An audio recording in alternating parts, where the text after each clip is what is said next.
70세에 투자를 시작했어요. 그리고 1년 만에 매달 400만 원씩 받게 됐죠. 김순희 할머니의 통장에는 매달 정확히 같은 날 비슷한 금액이 찍혀 들어와요. 주식시장이 폭락해도 경제가 흔들려도 변함없이요. 도대체 어떻게 된 일일까요? 3년 전만 해도 순희 할머니는 평범한 은퇴자였어요. 남편이 남긴 돈을 은행에 넣어두고 조금씩 뺐으며 살았죠. 하지만 통장 잔고는 계속 줄어들었어요. 그런 그녀가 어떻게 70세의 나이에 투자를 시작했을까요? 화려한 수익률을 약속하는 사람들의 유혹 속에서 어떤 선택을 했을까요? 그리고 왜 주식시장이 폭락할 때도 웃을 수 있었을까요? 이것은 한 할머니가 불안한 노후를 안정된 삶으로 바꾼 이야기예요. 본격적인 이야기 전 구독 버튼 한번 눌러주세요. 당신 마음에도 오늘처럼 따뜻한 이야기가 자라날 거예요. 2024년 10월의 어느 저녁이었어요. 인천 송도의 35평 아파트 거실에서 김순희는 은행 통장을 들여다보고 있었어요. 형광등 불빛 아래 통장의 숫자가 또렷하게 보였죠. 잔액 2억 7천만 원. 3년 전 3억이었던 것에 비하면 3천만 원이 줄어든 셈이었어요. 남편이 세상을 떠난 후 10년 그가 남긴 퇴직금과 얼마 안 되는 자산을 정리해서 만든 돈이었죠. 하지만 병원비며 생활비며 하나씩 쓰다 보니 어느새 이만큼 줄어 있었어요. 순이는 통장을 덮고 한숨을 쉬었어요. 거실 창밖으로 송도 국제도시의 화려한 야경이 펼쳐졌지만 그녀의 마음은 어두웠죠. 이러다가 80살 되기 전에 다 없어지겠네. 그녀는 작은 노트를 꺼내 계산을 시작했어요. 국민연금이 월 80만 원, 아파트 관리비가 20만 원, 식비가 50만 원, 병원비가 평균 30만 원, 기타 생활비가 70만 원. 적어도 월 250만 원은 있어야 했어요. 부족한 170만 원은 예금을 깨서 쓸 수밖에 없었죠. 1년이면 2천만 원, 5년이면 1억이 사라지는 계산이었어요. 5년 후면 75살. 그때는 순이는 더 이상 계산하고 싶지 않았어요. 숫자가 보여주는 미래가 너무 명확했기 때문이죠. 은행에서 받는 이자는 연 2%였어요. 2억 7천만 원을 넣어봤자 세전 이자가 연 540만 원, 세금을 떼면 한 달에 40만 원도 안 됐어요. 물가는 매년 5%씩 오르는데 말이에요. 순이는 한때 은행에서 35년간 일했던 사람이었어요. 텔러로 시작해서 창구 업무를 보다가 정년퇴직을 했죠. 돈에 대해서는 누구보다 신중했고 남의 돈 한 푼도 틀린 적 없이 계산하던 사람이었어요. 하지만 자신의 노후 자금에 대해서만큼은 어찌할 바를 몰랐어요. 은행 예금만으로는 부족하다는 걸 알면서도 다른 방법을 몰랐죠. 엄마, 나 다음 주에 못 갈 것 같아. 아들 민준이 미국에서 보낸 카톡 메시지였어요. 실리콘밸리에서 IT 기업에 다니는 아들은 바빴어요. 1년에 한두 번 한국에 오면 다행이었죠. 괜찮아. 일 잘하고 있지? 순이는 짧게 답장을 보냈어요. 아들에게 자신의 걱정을 말하고 싶지 않았죠. 이미 충분히 바쁜 아들에게 부담을 주고 싶지 않았어요. 딸 지은이는 서울에서 변호사로 일하고 있었어요. 그녀 역시 바빴죠. 한 달에 한 번 정도 송도로 내려와 밥을 먹고 가는 게 전부였어요. 우리 엄마는 건강하니까 걱정 없어요. 지은이가 친구들에게 하는 말을 들은 적이 있었어요. 순이는 자식들이 자신을 걱정하지 않아도 되게 만들고 싶었어요. 그게 부모의 도리라고 생각했죠. 하지만 현실은 달랐어요. 매달 통장에서 빠져나가는 돈을 볼 때마다 불안이 커졌어요. 혹시 중병에 걸리면 어쩌나, 요양병원에 가야 하면 어쩌나, 그런 생각들이 밤마다 그녀를 괴롭혔죠. 어느 날 저녁 거실 소파에 앉아 TV를 보고 있는데 뉴스에서 한 전문가가 나와 말했어요. 노후 준비가 안 된 은퇴자들이 점점 늘고 있습니다. 평균 수명은 늘어나는데 준비된 자금은 부족하죠. 순이는 리모컨을 꽉 쥐었어요. 그 전문가가 자신의 이야기를 하는 것만 같았죠. 특히 은행 예금만으로는 물가 상승을 따라잡기 힘듭니다. 좀 더 적극적인 자산 운용이 필요한 시점입니다. 적극적인 자산 운용. 순이는 그 말을 곱씹었어요. 하지만 구체적으로 뭘 어떻게 해야 하는지 알 수 없었죠. TV를 끄고 침대에 누웠지만 잠이 오지 않았어요. 천장을 바라보며 남편 생각이 났어요. 여보, 당신이 여기 있었으면 뭐라고 했을까? 남편은 살아생전 모든 결정을 내리는 사람이었어요. 큰 일이든 작은 일이든 그가 판단하고 결정했죠. 순이는 그의 뒤를 따르기만 하면 됐어요. 하지만 이제는 혼자였어요. 혼자서 결정하고 혼자서 책임져야 했죠. 다음 날 아침 순이는 아파트 단지를 산책하고 있었어요. 가을 햇살이 따스했지만 마음은 여전히 무거웠죠. 순이 언니. 뒤에서 누군가 불렀어요. 돌아보니 40년 지기 친구 강미자였죠. 같은 동네에 사는 미자는 순이와 같은 또래였어요. 미자야, 어디가? 그냥 산책. 언니도? 두 사람은 나란히 걸었어요. 가을 단풍이 예쁜 산책로를 따라 천천히요. 언니, 요즘 얼굴이 안 좋아 보여. 무슨 일 있어? 미자가 걱정스럽게 물었어요. 순이는 잠시 망설이다가 솔직하게 말했어요.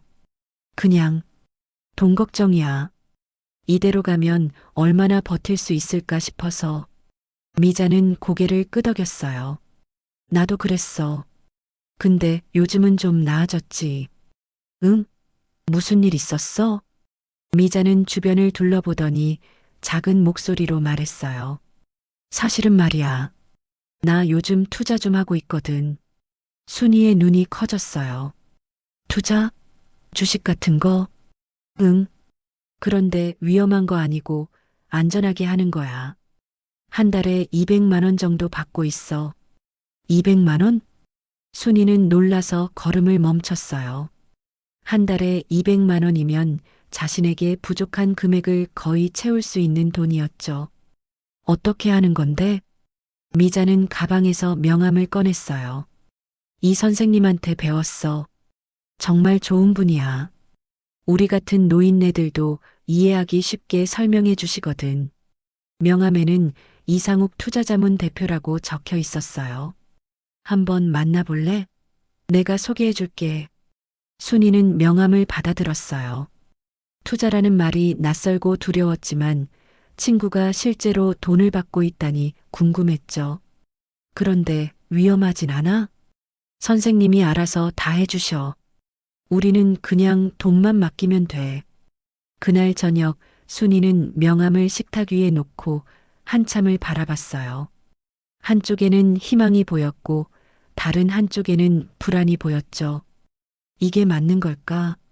하지만 아무것도 하지 않으면 통장은 계속 줄어들 거예요. 그건 확실했죠. 순이는 핸드폰을 집어들었어요.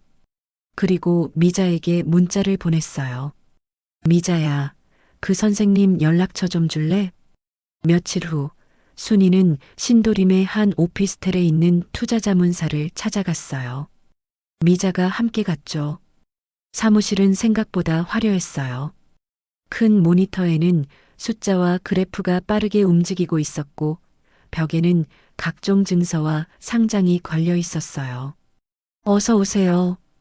이상욱 대표가 환한 웃음으로 맞이했어요.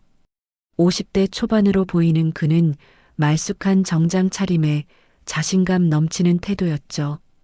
미자 씨 친구분이시죠? 앉으세요. 차 드릴게요. 그는 친절하게 차를 따라주며 말을 이어갔어요. 요즘 노후 준비 때문에 많이 힘드시죠?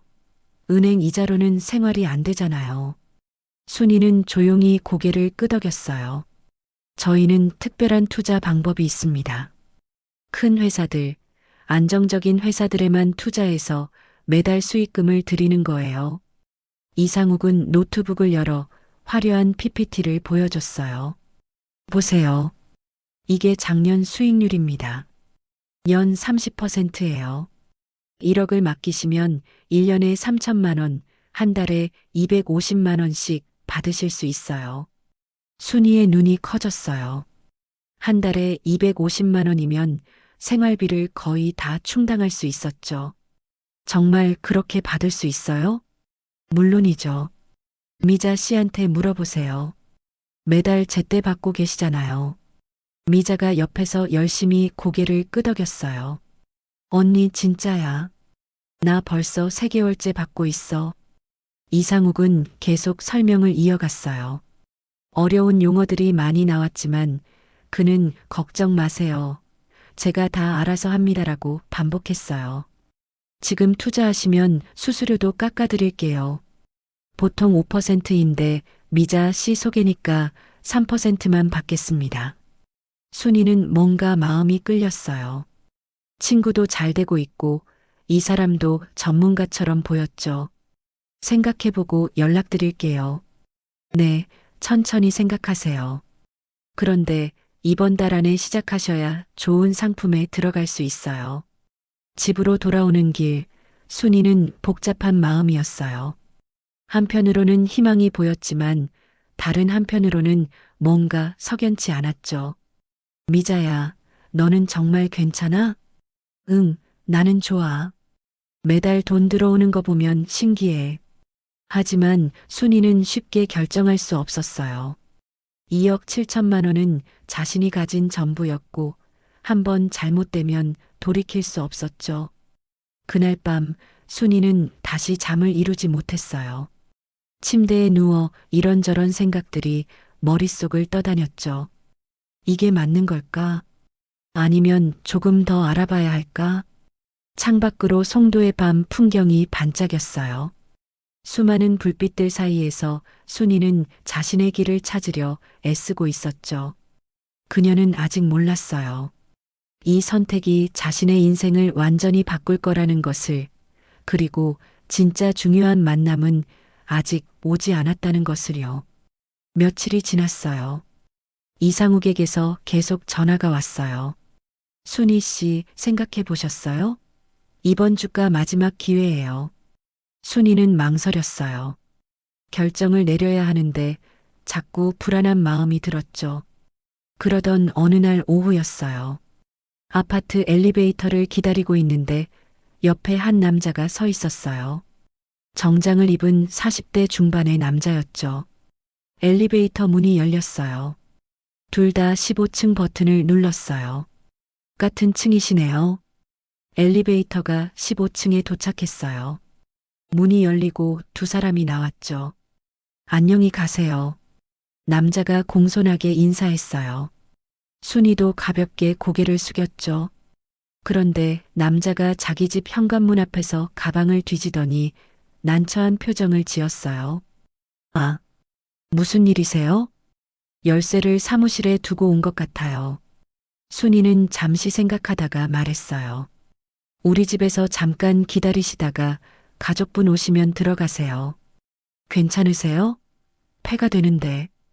괜찮아요. 어차피 혼자 있는 걸요. 순이의 집에 들어간 남자는 현관에서 공손하게 인사했어요. 감사합니다. 박재민이라고 합니다. 김순이에요. 앉으세요. 차 드릴게요. 순이가 차를 내오는 동안 재민은 거실을 둘러봤어요. 깔끔하게 정리된 집이었죠. 하지만 식탁 위에 놓인 금융 관련 서류들이 눈에 띄었어요. 혹시 투자 관련해서 알아보고 계세요? 재민이 조심스럽게 물었어요.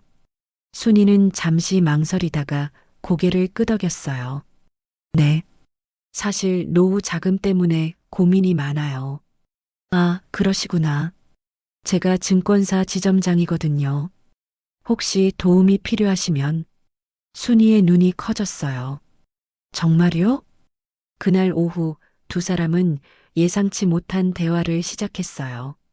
그리고 이 우연한 만남이 순이의 인생을 바꾸게 될 거라는 것을 그 순간 누구도 몰랐죠. 거실 소파에 마주 앉은 순이와 재민 사이에 차잔이 놓여 있었어요. 창밖으로는 오후의 햇살이 비스듬히 들어오고 있었죠. 할머니, 어떤 투자를 알아보고 계세요? 재민이 조심스럽게 물었어요. 순이는 식탁 위에 명함을 가져와 그에게 보여줬죠. 친구가 소개해준 곳인데요. 여기 대표님이 연 30% 수익을 준다고 하더라고요. 재민은 명함을 보더니 표정이 굳어졌어요. 하지만 바로 말하지 않고 천천히 물었죠. 구체적으로 어떤 상품을 권했나요? 순이는 며칠 전 만났던 이상욱의 설명을 떠올리며 말했어요. 잘은 모르겠는데 큰 회사들에 투자한다고 했어요. 그리고 매달 수익금을 나눠준다고요. 수수료는요? 3%라고 했어요. 원래는 5%인데 깎아준대요. 재미는 고개를 끄덕이며 잠시 생각에 잠겼어요. 그의 얼굴에서 걱정이 역력히 보였죠. 할머니, 제가 좀 솔직하게 말씀드려도 될까요? 그러세요. 그 상품, 아마 레버리지 상품일 거예요. 쉽게 말하면 빚을 내서 투자하는 거예요. 순이의 얼굴이 창백해졌어요. 빚을요? 네. 연 30% 수익률은 정상적인 투자로는 불가능해요. 그리고 수수료 3%도 굉장히 높은 거예요. 재미는 자신의 태블릿을 꺼내 그래프를 보여줬어요. 이게 레버리지 상품의 변동성이에요. 시장이 오를 땐 크게 오르지만 떨어질 땐 훨씬 더 크게 떨어져요. 그래프에는 급격하게 오르내리는 선이 그려져 있었어요. 마치 롤러코스터 같았죠.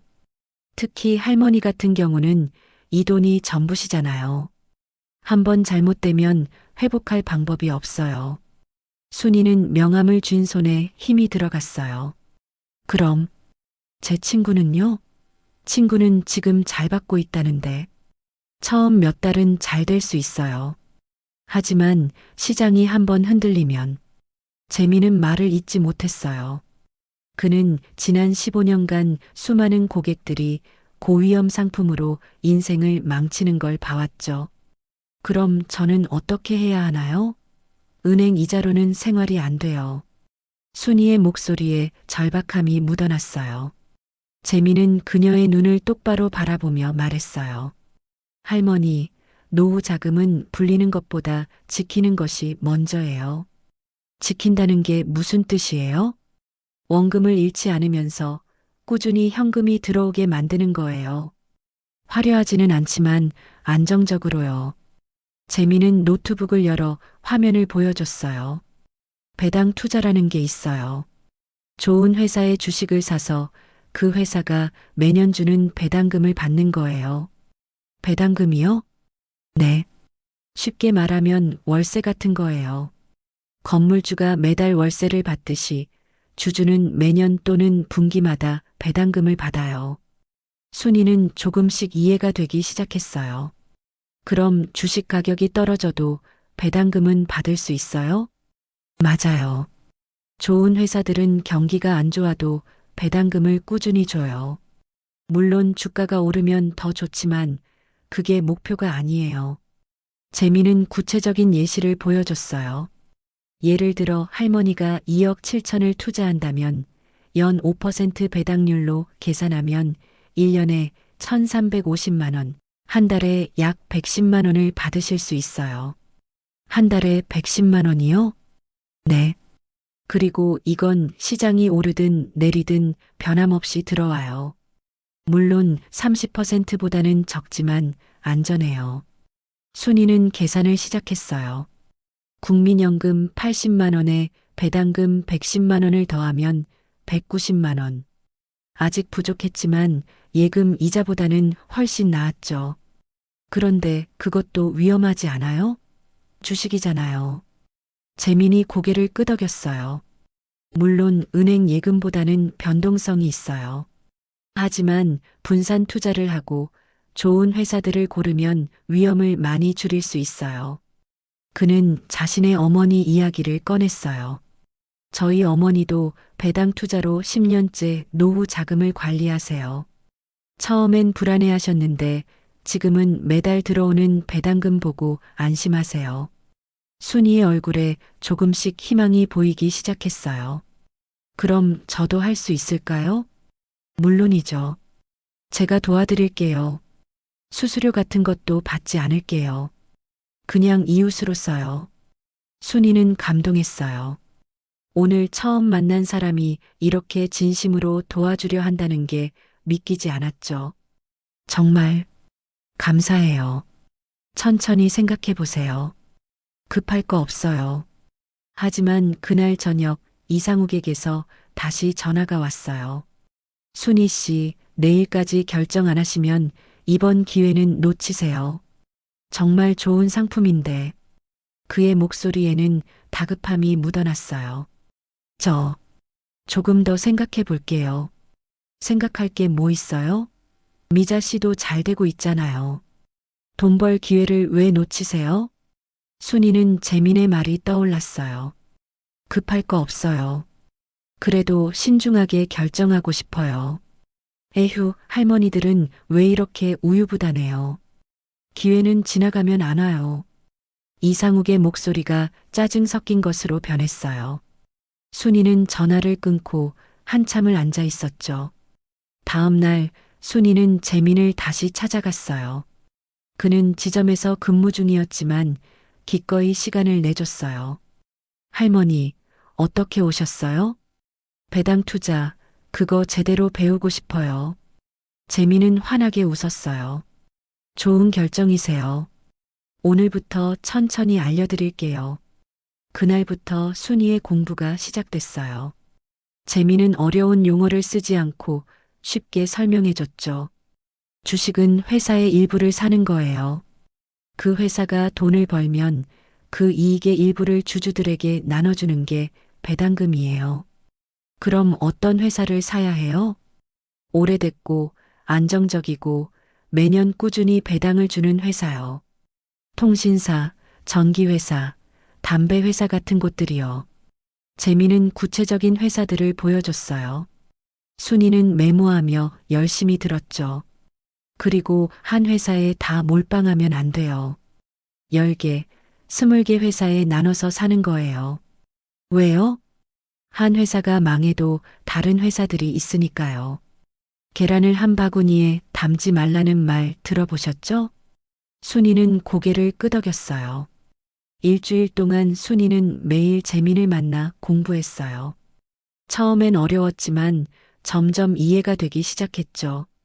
할머니, 이제 슬슬 시작해 볼까요? 진짜요?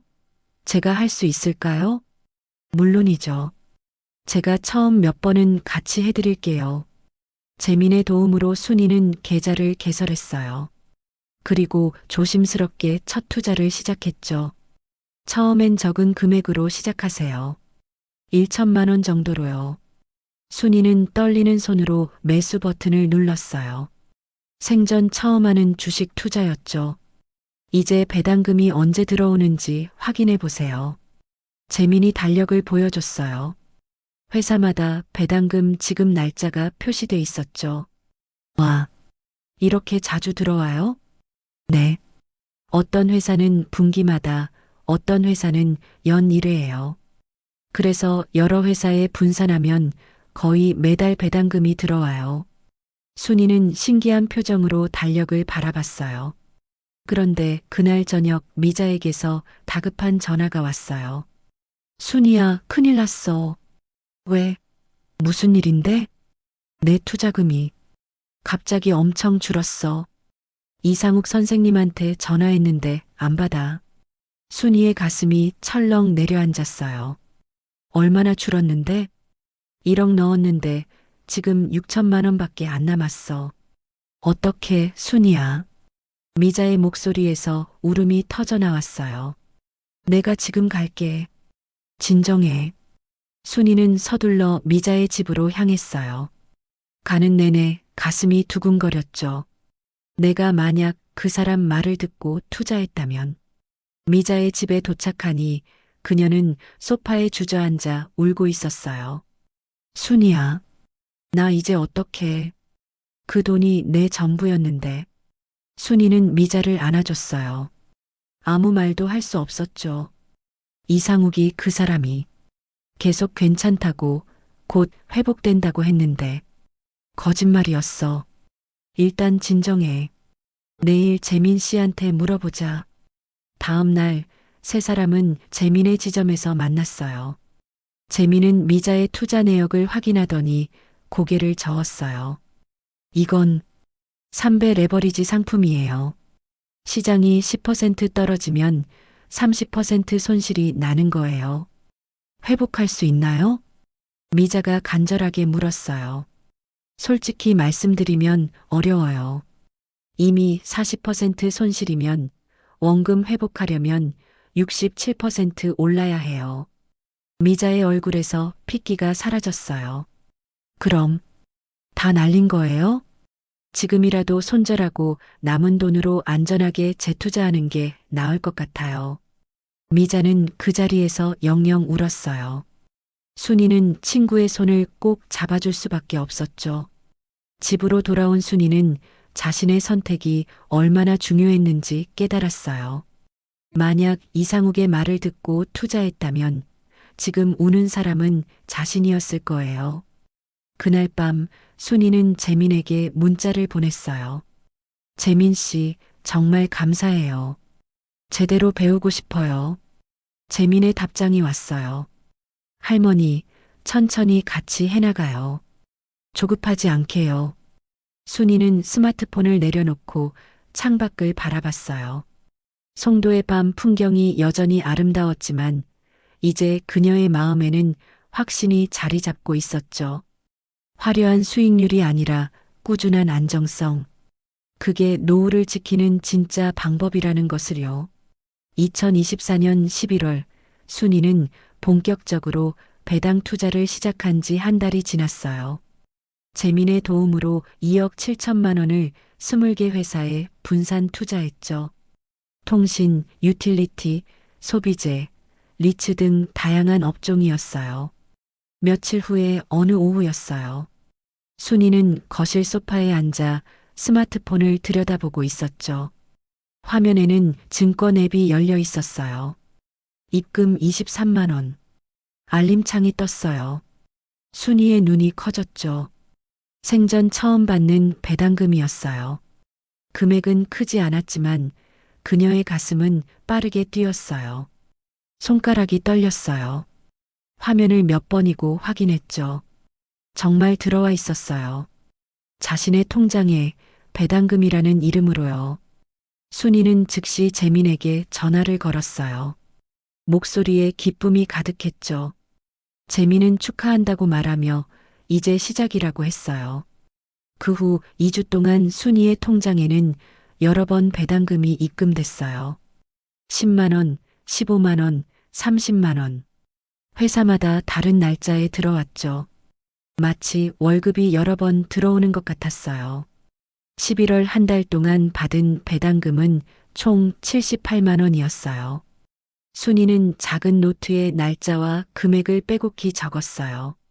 매일 저녁 그 노트를 펼쳐보는 게 일상이 됐죠.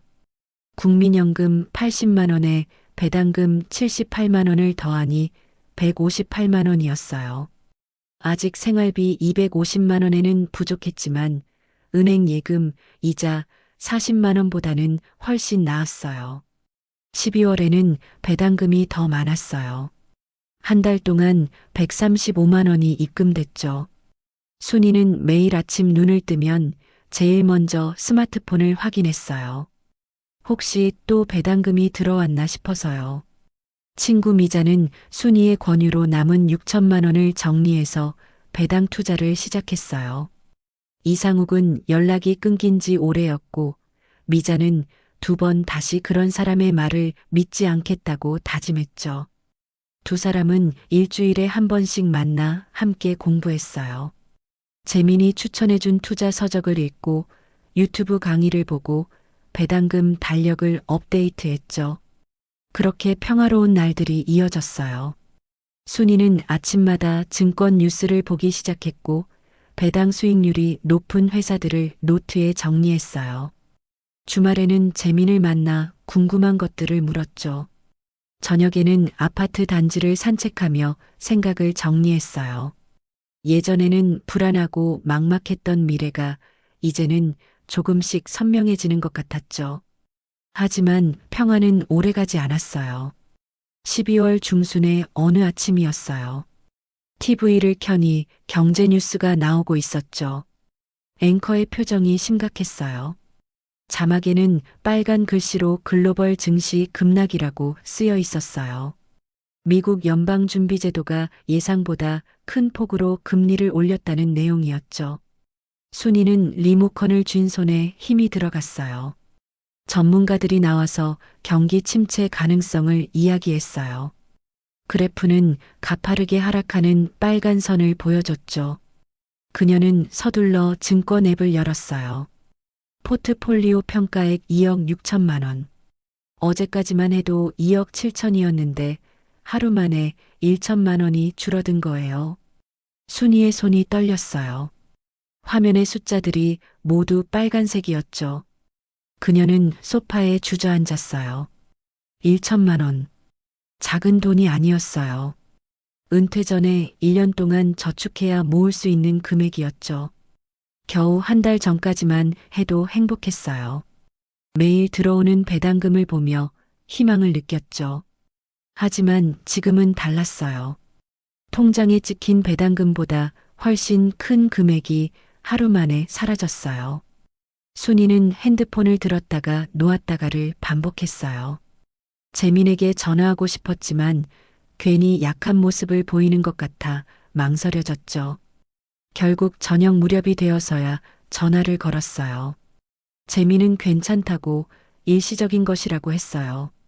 하지만 순이의 불안은 쉽게 가시지 않았어요. 다음 날도 주가는 떨어졌어요. 2억 6천이었던 평가액이 2억 5천이 됐어요. 이틀 만에 2천만 원 손실이었죠. 뉴스는 더 무섭게 변했어요. 투자자 대규모 매도, 증시 폭락, 패닉셀 같은 단어들이 화면을 가득 채웠어요. 전문가들은 더 떨어질 거라고 예측했죠. 순이는 그날부터 제대로 잠을 자지 못했어요. 침대에 누워도 자꾸 숫자가 떠올랐어요. 2억 7천, 2억 5천, 2천만 원 손실. 새벽 3시에 일어나 거실로 나왔어요. 창밖은 깜깜했죠. 송도의 불빛들만이 어둠 속에서 반짝이고 있었어요. 그녀는 식탁에 앉아 계산기를 두드렸어요. 만약 이대로 계속 떨어지면 어떻게 될까? 2억이 되면 1억 5천이 되면 계산을 멈췄어요. 더 이상 생각하고 싶지 않았죠. 일주일이 지났어요. 평가액은 2억 4천까지 떨어졌어요. 3천만 원 손실이었죠. 순이가 은행 텔러로 3년 동안 벌었던 돈이 일주일 만에 사라진 거예요. 매일 아침 눈을 뜨는 게 두려웠어요. 또 얼마나 떨어졌을까 하는 생각에 증권 앱을 열기가 무서웠죠. 미자에게서 전화가 왔어요. 그녀의 목소리도 떨리고 있었어요. 자신도 또 돈을 잃었다고, 이번엔 배당 투자인데도 손해를 보고 있다고요. 그날 밤 9시쯤이었어요. 순이는 더 이상 참을 수 없어서 1506호 초인종을 눌렀어요. 재민의 집이었죠. 문이 열렸어요. 재민은 순이의 창백한 얼굴을 보고 바로 안으로 들였어요. 말없이 따뜻한 차를 내왔죠. 순이는 떨리는 손으로 찻잔을 받았어요. 한참을 말없이 앉아 있다가 겨우 입을 열었어요. 너무 불안해서 견딜 수가 없다고, 이거 팔아야 하는 거 아니냐고요. 재민은 고개를 저으며 조용히 물었어요. 할머니가 산 회사들이 망할 것 같냐고요. 순이는 잠시 생각했어요. 통신회사, 전기회사, 생활용품 회사들 망하지는 않을 거예요.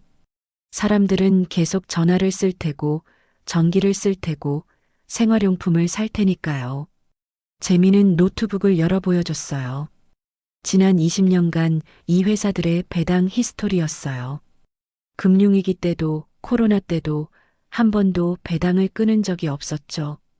그는 자신의 어머니 이야기를 했어요. 5년 전 코로나 때 계좌가 30% 떨어졌던 일을요. 어머니도 불안해했지만 버텼고 지금은 원금의 2배가 됐다고요. 순이는 재민의 말을 들으며 조금씩 진정됐어요. 하지만 여전히 불안은 가시지 않았죠. 재민은 3가지만 기억하라고 했어요. 계좌 보는 횟수를 줄이고 뉴스를 보지 말고 배당금 들어오는 날만 확인하라고요. 순이는 고개를 끄덕이며 집으로 돌아왔어요. 침대에 누워 재민의 말을 되새겼죠. 그리고 결심했어요. 내일부터는 증권 앱을 열지 않기로요. 하지만 결심과 실천은 달랐어요. 다음 날 아침 눈을 뜨자마자 무의식적으로 스마트폰을 집어들었어요. 증권 앱 아이콘을 바라봤죠. 12월 말이었어요. 시장은 더 떨어졌어요. 뉴스에서는 역대급 폭락, 투자자 패닉, 연말대란 같은 단어들이 난무했죠. 그리고 그날 저녁 순이는 아들 민준에게 전화를 받았어요. 민준의 목소리는 다급했어요. 뉴스를 봤냐고 주식시장이 난리인데 괜찮냐고 물었어요. 순이가 괜찮다고 답하자 민준은 날카롭게 물었죠. 혹시 투자 같은 거 하고 있냐고요. 순이는 잠시 망설였어요. 거짓말을 할 수도 있었어요. 하지만 아들에게 거짓말하고 싶지 않았죠. 그녀가 투자하고 있다고 답하자 민준의 목소리가 높아졌어요. 지금 시장 상황이 얼마나 안 좋은데 당장 그만두라고 했어요. 순이는 괜찮다고 제대로 배워서 하는 거라고 말했어요. 하지만 민준은 듣지 않았죠. 엄마가 무슨 투자를 알겠냐고 그냥 은행에 넣어두라고 했어요. 순이가 은행 이자로는 생활이 안 된다고 자식에게 손 벌리고 싶지 않다고 말하자 민준은 더 강하게 반대했어요. 손 벌리는 게 낫지 돈 잃는 것보다는 낫다고요. 민준은 다음 주에 한국에 가겠다고 했어요. 그때 같이 은행 가서 투자를 정리하자고요. 전화가 끊겼어요. 순이는 소파에 앉아 한참을 그대로 있었어요. 아들의 말이 틀린 건 아니었어요. 지금 자신의 계좌는 2억 3천까지 떨어진 상태였죠. 4천만 원 손실. 숫자로 다시 보니 더 무서웠어요. 4천만 원이면 자신이 2년 동안 쓸 생활비였어요. 그 돈이 한 달도 안 돼서 사라진 거예요. 순이는 거실을 천천히 걸었어요. 창밖에는 송도의 밤 풍경이 펼쳐져 있었죠. 불빛들이 반짝였지만 그녀의 마음은 어두웠어요. 침대에 누웠지만 잠이 오지 않았어요. 천장을 바라보며 생각했죠. 내가 잘못 선택한 걸까? 아들 말대로 그냥 은행에 둘 걸 그랬나? 재민이 틀린 걸까? 아니면 내가 견디는 힘이 부족한 걸까? 수많은 생각들이 머릿속을 떠다녔어요. 그때였어요. 새벽 1시쯤 스마트폰에 알림이 왔어요. 입금 35만 원. 순이는 벌떡 일어나 스마트폰을 집어들었어요. 배당금이었어요. 12월 마지막 배당금이었죠. 그녀는 화면을 응시했어요. 그리고 자신의 배당금 수령 내역을 천천히 확인했어요. 총 213만 원. 시장이 폭락하고 계좌 평가액이 4천만 원 줄어드는 동안에도 배당금은 변함없이 들어왔어요. 약속된 날짜에 정확한 금액으로요. 재민의 말이 떠올랐어요. 주가는 오르내리지만 좋은 기업의 배당은 꾸준하다고요. 그녀는 깊게 숨을 쉬었어요. 그리고 다짐했죠. 조금만 더 참아보자고. 배당금은 계속 들어오고 있으니까요. 하지만 마음 한편에는 여전히 의문이 남았어요. 과연 이게 맞는 선택일까? 1월에 아들이 오면 어떻게 설득해야 할까?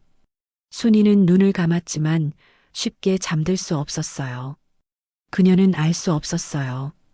그리고 자신도 지금 그 나무와 같은 상태라는 걸 느꼈죠. 겨울을 견디고 있는 거예요. 봄이 올지 안 올지 모르면서요. 순이는 창문에 손을 댔어요. 차가운 유리 너머로 겨울 풍경이 펼쳐져 있었죠. 2025년 1월이 코앞이었어요. 아들이 곧 올 거예요. 그때 자신은 어떤 선택을 해야 할까요? 순이는 알 수 없었어요. 하지만 한 가지는 확실했어요. 이 겨울이 끝나기 전에 자신은 결정을 내려야 한다는 것을요. 포기할 것인가 아니면 끝까지 버틸 것인가. 그 답은 아직 오지 않았어요. 2025년 1월 5일 인천공항에는 사람들로 붐볐어요. 순이는 도착 게이트 앞에서 아들을 기다리고 있었죠. 민준이 나왔어요. 큰 캐리어를 끌고 피곤한 얼굴로요. 그는 어머니를 보자마자 무거운 표정을 지었어요. 그는 말했어요. 내일 은행 가자고, 투자를 정리하자고요. 지금이라도 늦지 않았다고요. 순이는 대답하지 않았어요. 대신 부엌으로 가서 아들이 좋아하는 된장찌개를 끓이기 시작했어요. 저녁 식사는 조용했어요. 민주는 밥을 먹으면서도 계속 어머니를 걱정스럽게 바라봤죠. 순이는 반찬을 계속 아들 앞에 놓았어요. 식사를 마치고 거실로 나왔어요. 민주는 소파에 앉으며 다시 말을 꺼냈어요. 엄마가 평생 모은 돈이라고 그걸 주식시장에서 잃을 수 없다고 했어요. 자신이 실리콘밸리에서 일하면서 주식시장이 얼마나 무서운지 봤다고요. 전문가들도 손실 보는 게 주식이라고요. 순이는 조용히 듣고 있었어요. 아들의 말이 틀리지 않았어요. 하지만 뭔가 놓치고 있는 것도 있었죠. 그녀는 거실 서랍에서 작은 노트를 꺼냈어요. 그리고 민준 앞에 놓았죠. 노트에는 지난 2달간의 배당금 기록이 빼곡히 적혀 있었어요. 날짜, 회사 이름, 금액, 그리고 매달 총액이요. 민주는 노트를 펼쳐봤어요. 처음엔 대수롭지 않게 봤지만 점점 표정이 진지해졌죠. 1월 예상 금액 187만 원. 순이가 조용히 말했어요. 시장이 폭락하는 동안에도 이 돈은 변함없이 들어왔다고요. 주가가 떨어져도 회사들은 계속 돈을 벌고 배당금을 준다고요. 민주는 노트를 내려놓고 잠시 생각에 잠겼어요. 그는 IT 회사에서 일하지만 금융에 대해서는 깊이 알지 못했어요. 자신도 주식을 하긴 했지만 단기 투자, 성장주 위주였죠. 그는 물었어요. 그럼 지금 계좌는 얼마냐고요? 순이는 스마트폰을 꺼내 증권 앱을 열었어요. 오랜만에 보는 화면이었죠. 지난 일주일간 한 번도 열지 않았거든요. 포트폴리오 평가액 2억 2,800만 원. 민준의 얼굴이 굳었어요. 4,200만 원 손실이었죠. 그는 역시나 위험하다고 말하려 했어요. 하지만 순이가 먼저 말했어요. 자신도 불안했다고, 매일 밤 잠을 못 잤다고요. 하지만 배당금을 받을 때마다 확신이 생겼다고요. 이게 진짜 노후 수입이라고요. 그녀는 계산기를 꺼내 보여줬어요. 만약 연 평균 5% 배당을 받는다면 1년에 1,350만 원, 한 달에 112만 원이라고요. 국민연금 80만 원과 합치면 192만 원이고요. 물론 생활비 250만 원에는 부족하지만 예금 이자 40만 원보다는 훨씬 낫다고요. 그리고 배당금을 재투자하면 복리로 계속 늘어난다고요. 민주는 말이 없었어요. 어머니가 이렇게 깊이 생각하고 있을 줄 몰랐죠. 순이는 계속 말했어요.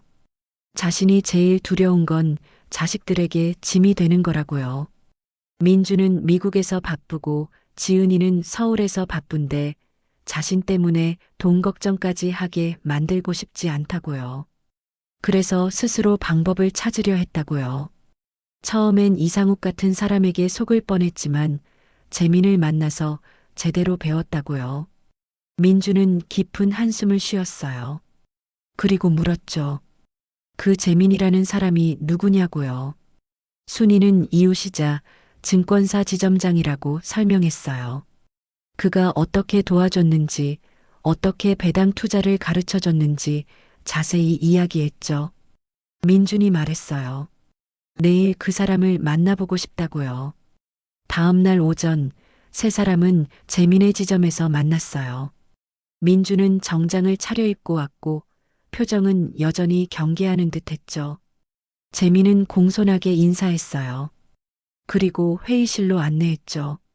민준은 바로 본론으로 들어갔어요. 어머니의 투자가 안전한지 지금 손실 상태인데 어떻게 할 건지 물었어요. 그는 설명했어요. 지금은 손실이 맞지만 이건 평가액일 뿐이라고요. 실제로 손실은 팔 때 확정된다고요.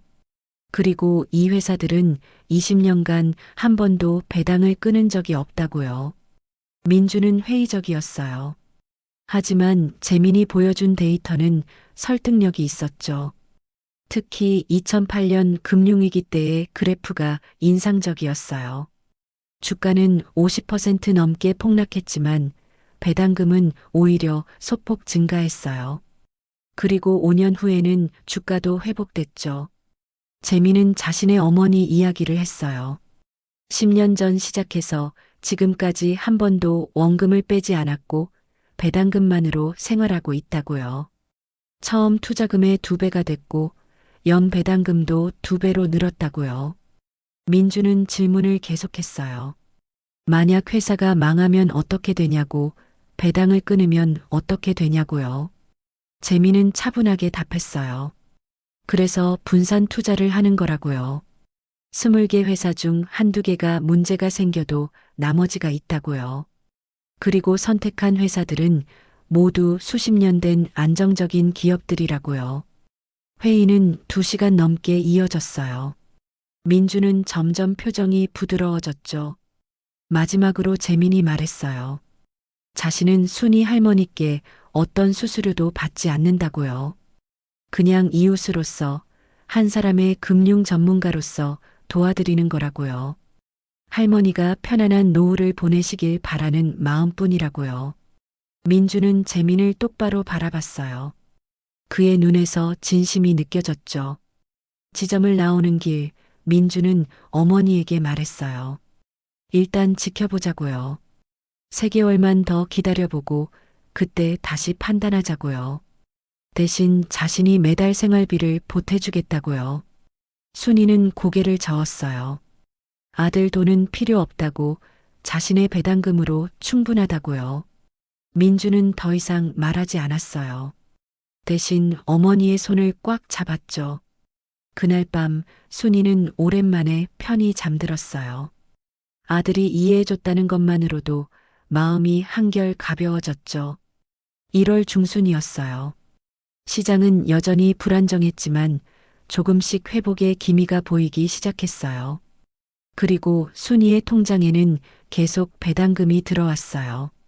15만 원, 25만 원, 40만 원. 1월 한 달간 총 187만 원이 입금됐죠. 순이는 배당금을 받을 때마다 재민에게 감사 문자를 보냈어요. 재민은 항상 축하한다고, 잘하고 계신다고 답장했죠. 미자도 조금씩 안정을 찾아가고 있었어요. 그녀의 배당금은 월 60만 원 정도였지만 그것만으로도 큰 위안이 됐어요. 두 사람은 일주일에 한 번씩 만나 걸으며 이야기를 나눴어요. 투자 이야기도 했지만 대부분은 일상 이야기였죠. 자식들 이야기, 건강 이야기, 동네 이야기요. 그러면서 순이는 깨달았어요. 투자는 인생의 전부가 아니라는 것을요. 그저 편안한 노후를 위한 도구일 뿐이라는 것을요. 1월 말이었어요. 민준이 미국으로 돌아가는 날이었죠. 공항에서 민준은 어머니를 안아줬어요. 그리고 속삭였어요. 엄마가 대단하다고요. 70살에 새로운 걸 배우고 실천하는 게 쉬운 일이 아니라고요. 순이의 눈에 눈물이 맺혔어요. 아들의 인정이 무엇보다 기뻤죠. 민주는 게이트로 들어가기 전 한 번 더 돌아봤어요. 그리고 손을 흔들었죠. 순이도 손을 흔들었어요. 그리고 혼잣말처럼 중얼거렸어요. 괜찮을 거야.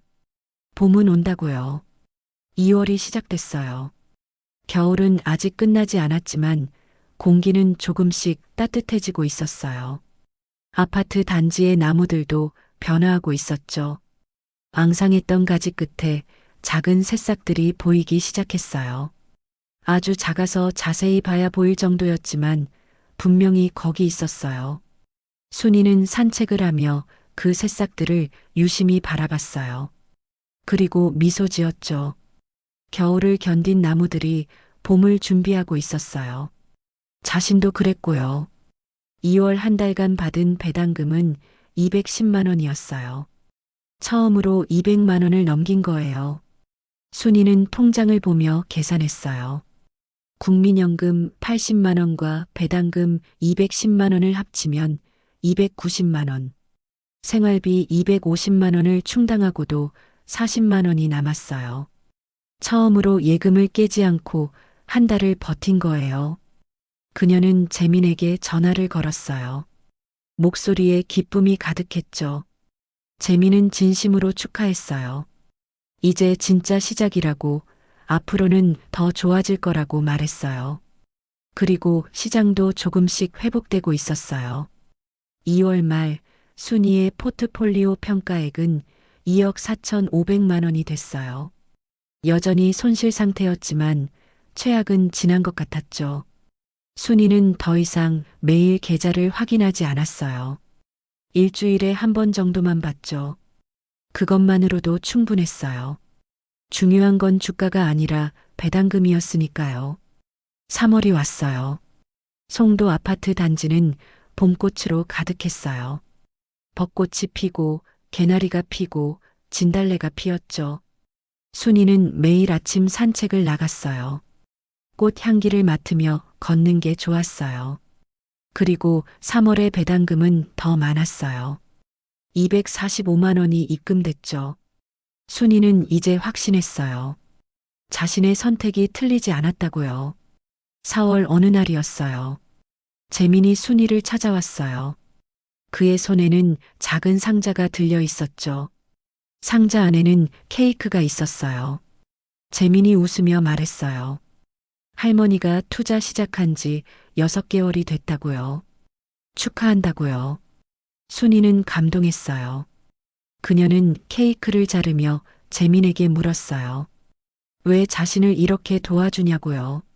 수수료도 안 받고 시간을 이렇게 많이 내주냐고요. 재민은 잠시 생각하다가 답했어요. 자신의 아버지 이야기를 했어요. 아버지가 돌아가시기 전에 노후 준비를 못해서 많이 힘들어 하셨다고요. 어머니가 고생하는 걸 보며 자신이 무척 미안했다고요. 그래서 증권사에서 일하면서 다짐했대요. 노후 준비 때문에 힘들어하는 분들을 제대로 도와드리겠다고요. 순이는 재민의 손을 꽉 잡았어요. 말없이 고마움을 전했죠. 5월이 되자 포트폴리오 평가액은 2억 7,300만 원이 됐어요. 드디어 원금을 회복한 거예요. 순이는 스마트폰을 보며 눈물을 흘렸어요. 지난 겨울의 고통이 떠올랐죠. 밤잠 못 이루던 날들, 불안에 떨던 순간들이요. 하지만 참아냈어요. 그리고 봄이 왔어요. 그날 저녁 순이는 미자를 불렀어요. 두 사람은 아파트 옥상 정원에서 차를 마셨죠. 미자도 이제 많이 안정됐어요. 그녀의 계좌도 조금씩 회복되고 있었고 매달 배당금도 늘고 있었어요. 두 사람은 송도의 야경을 바라보며 이야기를 나눴어요. 미자가 말했어요. 이상욱한테 속았을 때 정말 끝이라고 생각했다고요. 하지만 순이 덕분에 다시 시작할 수 있었다고요. 순이는 고개를 저었어요. 자신 덕분이 아니라 재민 덕분이라고요. 하지만 미자는 말했어요. 재민을 순이가 만난 거고 순이가 포기하지 않고 배웠기 때문에 가능했다고요. 두 사람은 손을 맞잡고 야경을 바라봤어요. 불빛들이 반짝이는 도시가 아름다웠죠. 그리고 순이는 깨달았어요. 자신이 얻은 건 돈만이 아니라는 것을요. 새로운 것을 배우는 용기, 어려움을 견디는 힘, 그리고 나이와 상관없이 성장할 수 있다는 확신을요. 2025년 6월의 어느 아침이었어요. 순이는 거실 창가에 앉아 노트북을 보고 있었어요. 재민이 선물해 준 거였죠. 화면에는 자신의 투자 포트폴리오가 펼쳐져 있었어요. 이제는 스스로 관리할 수 있을 만큼 익숙해졌어요. 포트폴리오 평가액 2억 8,500만 원. 투자 시작 후 8개월 만에 원금 대비 8% 수익이었어요. 화려하지는 않았지만 안정적이었죠. 그리고 더 중요한 숫자가 있었어요.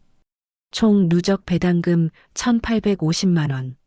순이는 자신의 배당금 노트를 펼쳤어요. 지난 기록이 빼곡히 적혀 있었죠. 6월 예정 400만 원. 드디어 월 400만 원 배당을 받게 된 거예요. 순이는 노트를 덮고 창밖을 바라봤어요. 송도의 여름 아침이 밝았어요.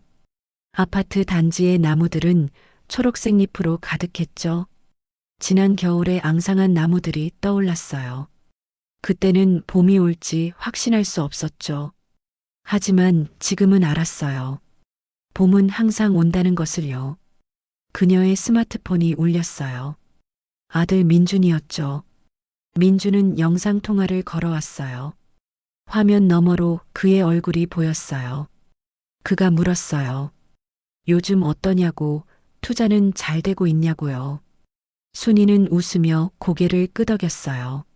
아주 잘 되고 있다고, 이번 달에는 400만 원을 받게 됐다고 말했죠. 민준의 눈이 커졌어요. 400만 원이면 생활비를 충분히 충당하고도 남는 금액이었죠. 그는 솔직하게 말했어요. 처음엔 걱정했지만 엄마가 정말 대단하다고요. 70살에 이렇게 배우고 실천하는 게 쉽지 않다고요. 순이는 미소를 지었어요. 그리고 말했어요. 나이는 숫자일 뿐이라고요. 배우고 싶은 마음만 있으면 언제든 시작할 수 있다고요. 민준이 말했어요. 자신도 엄마한테 배워서 배당 투자를 시작했다고요. 미국 회사들로요. 순이는 기뻤어요. 아들이 자신을 보고 배웠다는 게 자랑스러웠죠. 영상 통화를 끝내고 순이는 산책을 나갔어요. 아파트 단지를 천천히 걸으며 생각에 잠겼죠. 지난 1년이 떠올랐어요. 불안하고 두려웠던 시작, 이상욱의 유혹, 재민과의 만남, 폭락장의 고통, 그리고 회복의 기쁨까지요. 모든 순간이 소중했어요. 고통스러웠던 순간들조차도요. 그 시간들이 자신을 성장시켰으니까요. 산책로에서 미자를 만났어요. 그녀도 요즘 표정이 밝아졌어요. 미자가 말했어요. 요즘 배당금이 월 120만 원 정도 된다고요.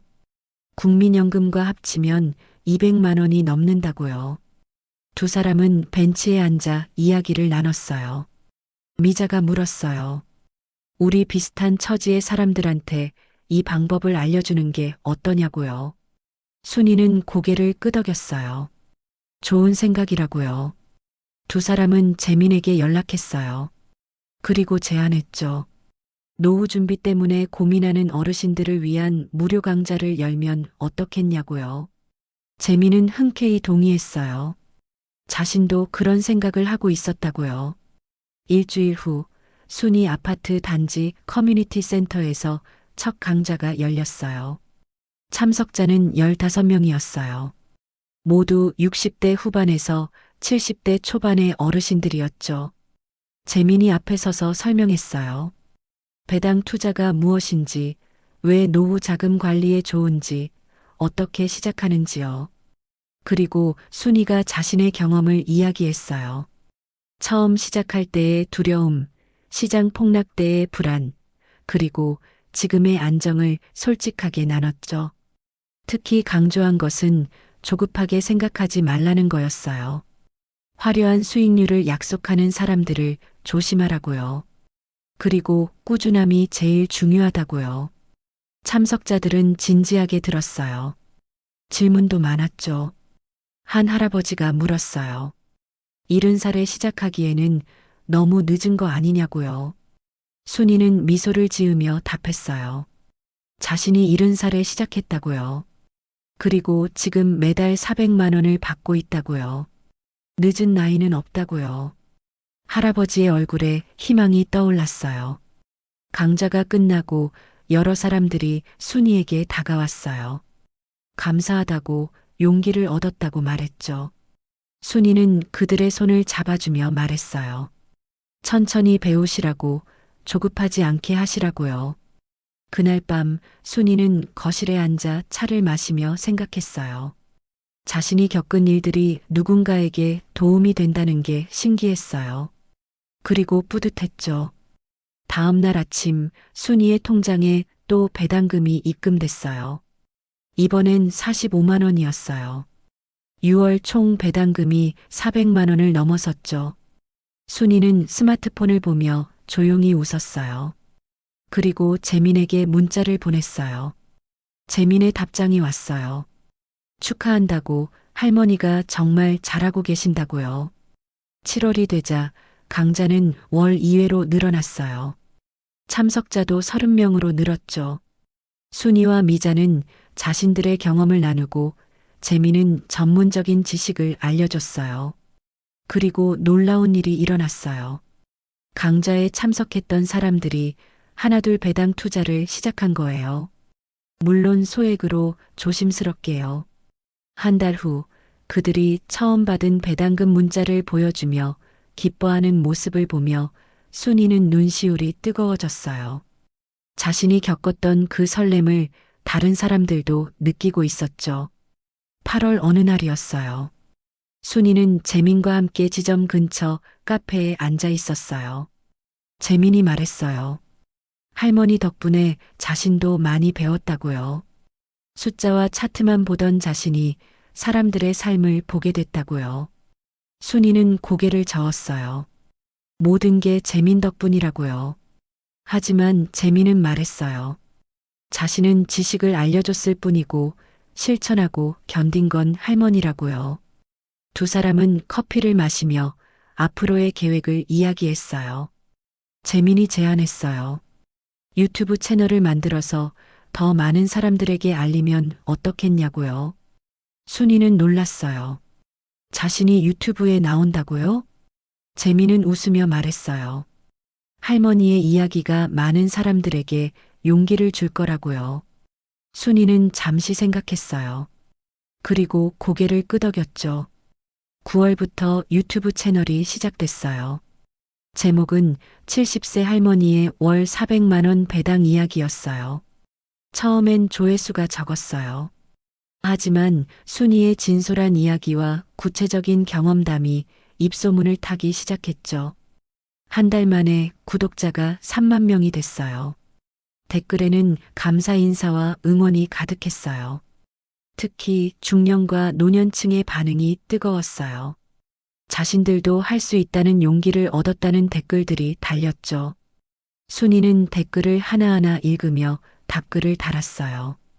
늦은 시간까지 스마트폰을 보며 사람들과 소통했죠. 미자가 옆에서 말했어요. 이제 순이가 인플루언서가 됐다고요. 순이는 웃으며 고개를 저었어요. 그냥 자신의 경험을 나누는 거라고요. 10월이 됐어요. 순이가 투자를 시작한 지 1년이 되는 달이었어요. 그녀는 1년간의 결과를 정리했어요. 포트폴리오 평가액 2억 9,200만 원 원금 대비 8%, 총 누적 배당금 2,680만 원, 월 평균 배당금 268만 원. 숫자를 보며 순이는 감회가 새로웠어요. 1년 전만 해도 불안하고 두려웠어요. 통장 잔고가 줄어드는 걸 보며 막막했죠. 하지만 지금은 달랐어요. 매달 안정적인 현금 흐름이 생겼고 자식들에게 짐이 되지 않게 됐어요. 무엇보다 자신감이 생겼어요. 나이와 상관없이 새로운 것을 배울 수 있다는 스스로 삶을 개척할 수 있다는 확신이요. 그날 저녁 순이는 작은 파티를 열었어요. 재민, 미자, 그리고 강좌에 참석했던 몇몇 분들을 초대했죠. 케이크를 자르며 순이는 짧은 소감을 말했어요. 1년 전 자신은 두려움에 떨고 있었다고요. 하지만 좋은 사람들을 만나서 배우고 실천할 수 있었다고요. 그리고 이제는 그 경험을 나눌 수 있어서 행복하다고요. 재민이 박수를 쳤어요. 다른 사람들도 함께 박수를 쳤죠. 파티가 끝나고 모두 돌아간 후 순이는 혼자 거실에 앉았어요. 창밖에는 가을밤 풍경이 펼쳐져 있었어요. 1년 전에도 이렇게 앉아 있었죠. 하지만 그때와는 모든 게 달랐어요. 그때는 불안했지만 지금은 평온했어요. 그때는 막막했지만 지금은 확신이 있었어요. 순이는 스마트폰을 들어 아들에게 영상 통화를 걸었어요. 민준이 받았어요. 그의 뒤로 샌프란시스코의 야경이 보였죠. 순이가 말했어요. 투자 시작한 지 1년이 됐다고, 엄마 이제 괜찮다고요. 민준은 미소를 지으며 말했어요. 처음부터 엄마를 믿었다고, 거짓말이지만요. 솔직히 처음엔 많이 걱정했다고요. 하지만 엄마가 해냈다고, 정말 자랑스럽다고요. 순이의 눈에 눈물이 맺혔어요. 영상 통화를 끝내고 순이는 침대에 누웠어요. 천장을 바라보며 지난 1년이 파노라마처럼 스쳐 지나갔어요. 불안했던 시작, 폭락장의 공포, 아들과의 갈등, 그리고 회복과 성장까지요. 모든 순간이 소중했어요. 순이는 눈을 감았어요. 그리고 조용히 생각했죠. 인생에서 늦은 때란 없다고요. 배우고 싶은 마음만 있다면 언제든 시작할 수 있다고요. 그리고 제일 중요한 건 조급하지 않는 거라고요. 천천히, 꾸준히 자신의 속도로 가면 된다고요. 2025년 12월이었어요. 송도 아파트 단지는 첫눈이 내리고 있었어요. 하얀 눈이 나무 위에, 벤치 위에, 길 위에 쌓였죠. 순이는 창가에 앉아 그 풍경을 바라보고 있었어요. 그녀의 노트북 화면에는 올해의 최종 결산이 표시돼 있었어요. 포트폴리오 평가액 3억 1,500만 원, 원금 대비 16.7%, 연간 총 배당금 4,200만 원, 월 평균 배당금 350만 원. 순이는 만족스러운 미소를 지었어요. 스마트폰이 울렸어요. 유튜브 채널 알림이었죠. 구독자가 15만 명을 돌파했다는 메시지였어요. 댓글에는 감사와 응원의 말들이 가득했죠. 순이는 댓글을 읽다가 한 댓글에 눈길이 갔어요. 저도 65살인데 할머니 영상 보고 용기 내서 시작했어요. 첫 배당금 받았을 때 눈물 났습니다. 감사합니다. 순이는 그 댓글에 답글을 달았어요. 축하드려요. 이제 시작이에요. 천천히, 꾸준히 하세요. 응원합니다. 문자가 왔어요. 딸 지은이었죠. 엄마, 이번 주말에 갈게요. 엄마 배당 투자 저도 배우고 싶어요. 순이는 웃으며 답장을 보냈어요. 그래, 천천히 알려줄게. 맛있는 거 해놓을게. 저녁이 됐어요. 순이는 따뜻한 차를 한 잔 마시며 하루를 정리했어요. 창밖에 눈은 계속 내리고 있었어요. 하얀 눈이 세상을 덮고 있었죠. 1년 전 겨울이 떠올랐어요. 그때는 모든 게 두렵고 불안했어요. 앙상한 나무들을 보며 봄이 올지 확신할 수 없었죠. 하지만 지금은 알았어요. 겨울이 와도 봄은 반드시 온다는 것을요. 견디고 기다리면 된다는 것을요. 그리고 인생도 마찬가지라는 것을요. 순이는 차를 한 모금 마시며 조용히 중얼거렸어요. 고맙습니다. 모든 분들께, 재민에게, 미자에게, 아들 민준에게, 딸 지은이에게, 그리고 자신을 응원해준 모든 사람들에게요. 그리고 무엇보다 포기하지 않고 배우고 실천한 자기 자신에게요. 창밖에 눈은 여전히 내리고 있었어요. 하지만 순이는 알았어요. 이 겨울이 지나면 또 봄이 올 거라는 것을요. 그리고 자신은 이제 어떤 계절이 와도 견딜 수 있다는 것을요. 매달 통장에 찍히는 배당금처럼 변함없이 꾸준히요. 순이는 노트북을 덮고 불을 껐어요. 그리고 침대에 누워 눈을 감았어요. 마음은 평온했어요. 70세에 시작한 새로운 도전이 성공했고 그 경험이 많은 사람들에게 희망을 주고 있었어요. 이보다 더 큰 행복이 있을까요? 순이는 미소를 지으며 잠에 들었어요. 내일도 배당금이 들어올 거예요. 그리고 모레도, 다음 주도, 다음 달도요. 변함없이 꾸준히요. 그게 바로 시장 무시 포트폴리오의 진짜 힘이었어요. 이 이야기는 나이와 상관없이 누구나 새로운 것을 배우고 실천할 수 있다는 것을 보여줍니다. 중요한 것은 화려한 수익률이 아니라 꾸준한 안정성입니다. 조급하지 않고 원칙을 지키며 자신의 속도로 나아가면 됩니다. 그리고 기억하세요. 늦은 나이란 없습니다. 시작하는 순간이 가장 빠른 때입니다. 당신도 할 수 있습니다.